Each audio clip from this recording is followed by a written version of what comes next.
वो जलाते रहे हमारे आशियाने, हम बनाते रहेंगे मोहब्बत के तराने। मैं डॉक्टर जावेद, आपने नाम लिया, मैं हिंदुस्तान का एक प्राउड मुस्लिम हूँ और मुझे शुक्र है कि बाबा साहब अम्बेडकर ने और हमारे पूर्वजों ने एक बेहतरीन तोहफा दिया है और वो तोहफा है कॉन्स्टिट्यूशन ऑफ इंडिया, जिसके वजह से आज हम अपने आप को महसूस समझते हैं, महफूज समझते हैं। लेकिन जो ये मौजूदा सरकार पिछले 10 सालों से चल रही है, हमारे साथियों के साथ जो अन्याय हो रहा है वो बर्दाश्त के काबिल नहीं है।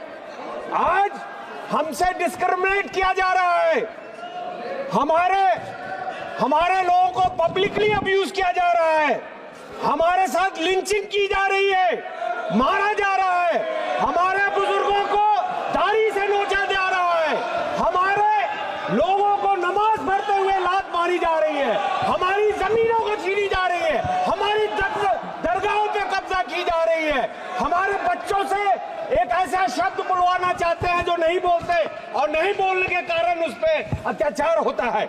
ये आज का हिंदुस्तान है इनके सामने, इनके चलाते हुए, जिसका हम विरोध करते हैं। और सर वही नहीं, पिछले कुछ दिनों में 686 हेट स्पीचेस हुए। आपको जान के ताजुब होगा सर। किसको लात मारा आप बताइए, तथ्य दीजिए, किसको कहा लात मारा, तथ्य दीजिए। हम देंगे सर। नमाज पढ़ते वक्त दुनिया ने देखा, ताजुब है, आप छुप गए देखने के लिए। सर 686 हेट क्राइम्स हुए हैं पिछले वारदात, लेकिन उनमें से हेट मॉन्गर्स के खिलाफ कुछ भी नहीं किया इस मौजूदा सरकार ने।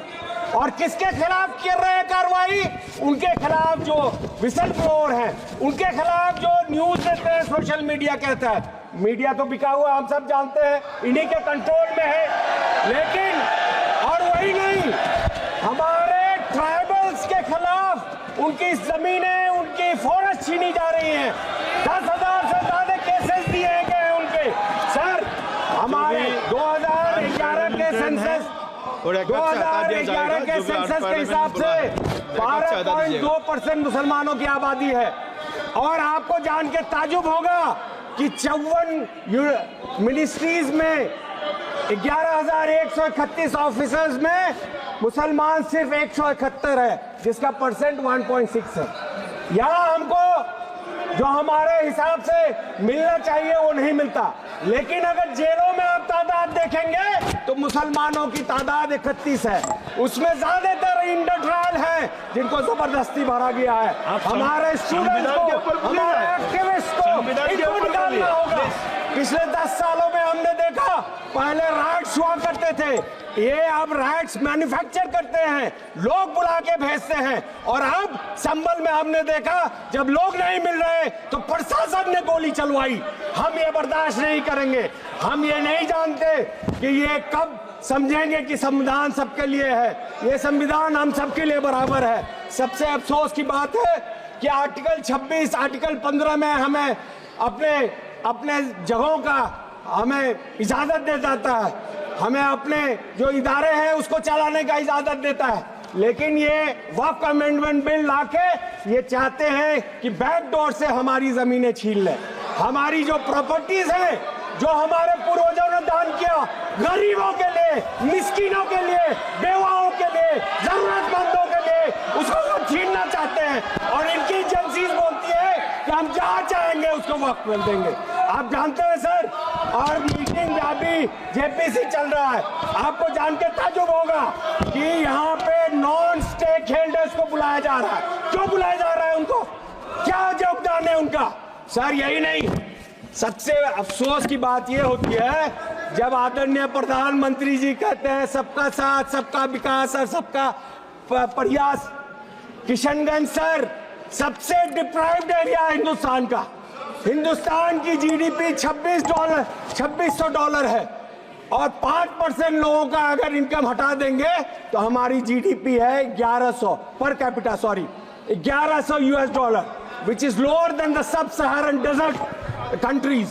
और वहां पे बिहार का लाया जाए तो $750 है। तो आप अंदाजा लगाइए, और उसमें भी सबसे पिछड़ा इलाका है जो किशनगंज और सीमांचल है, पिछले 12 साल से मैं गुहार लगा रहा हूं। आदरणीय मंत्री एजुकेशन जी, होम मिनिस्टर अमित शाह जी के पीछे बैठे हैं, पूछिए उनसे कितना दर्जनों बार हमने गुहार लगाई।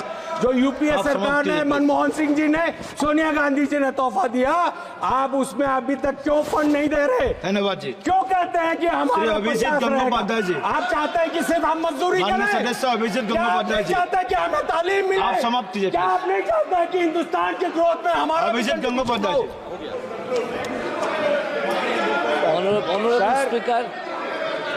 Honorable Speaker, आखिर में मैं I have decided- आखिर में एक लाइन बोल के आपसे इजाजत I have लूंगा। decided sir, to talk sir, in my mother एक लाइन tongue. बोलना चाहता हूँ। that is अरे Bengali. माइक दो यार, माइक नहीं है सर।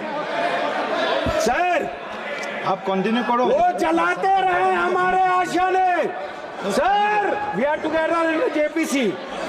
वो चलाते रहे हमारे आशियाने, हम बनाते रहेंगे मोहब्बत के तराने। जय हिंद।